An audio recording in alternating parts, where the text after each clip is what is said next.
Come ha passato la notte intanto? Beh, la notte è un po' preoccupante, insomma, perché non si sa mai cosa può succedere. Che effetto, che impressione le fa vedere, Fortonia e la Un montagna? dispiacere, un dispiacere. E da chi?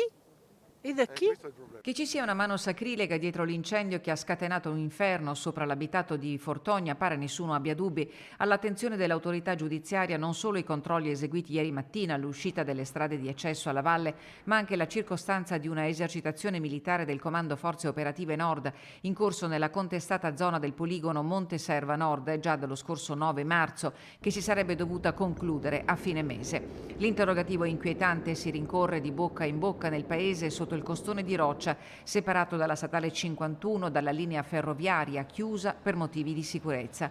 Uno spiegamento ingente di uomini e mezzi stamattina, mentre ieri sera e per tutta la notte i vigili del fuoco hanno potuto operare solo da terra, bagnando i terreni attorno alle case minacciate dalle fiamme. Il terreno è strafertile, qui non piove da oltre 100 giorni e quindi è una situazione che va monitorata costantemente, però insomma in queste ultime ore sono un po' più rinfrancato dopo una notte di grandi preoccupazioni. Una cappa densa di fumo ha ricoperto la vallata del Piave, aria irrespirabile. L'ARPAV con l'ULS 1 hanno invitato i cittadini a limitare l'attività all'aperto e a tenere le finestre chiuse. I risultati dei campionamenti eseguiti stamattina si avranno solo a tarda sera. Qui finché non si spegne l'ultima fiamma bisogna stare veramente attenti e quindi un invito un po' a tutti i miei cittadini qui di Fortogna di stare attenti ma soprattutto di avvisare qualora ci siano dei focolai che partano e che mettano a rischio le abitazioni e le persone. Dalle prime ore di questa mattina Canadair ed elicotteri dei Vigili del Fuoco e della Regione hanno effettuato i lanci dividendo l'impegno fra Fortogna e la vallata Zoldana dove l'incendio fra Igni e Soffranco ora sembra sotto controllo.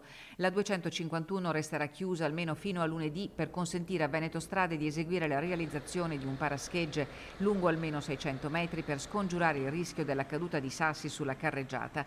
Problemi all'acquedotto di Rio dei Frari minacciato dal fuoco hanno consigliato le autorità comunali a invitare la popolazione a limitare l'uso di acqua potabile e a bollirla se utilizzata per scopi alimentari.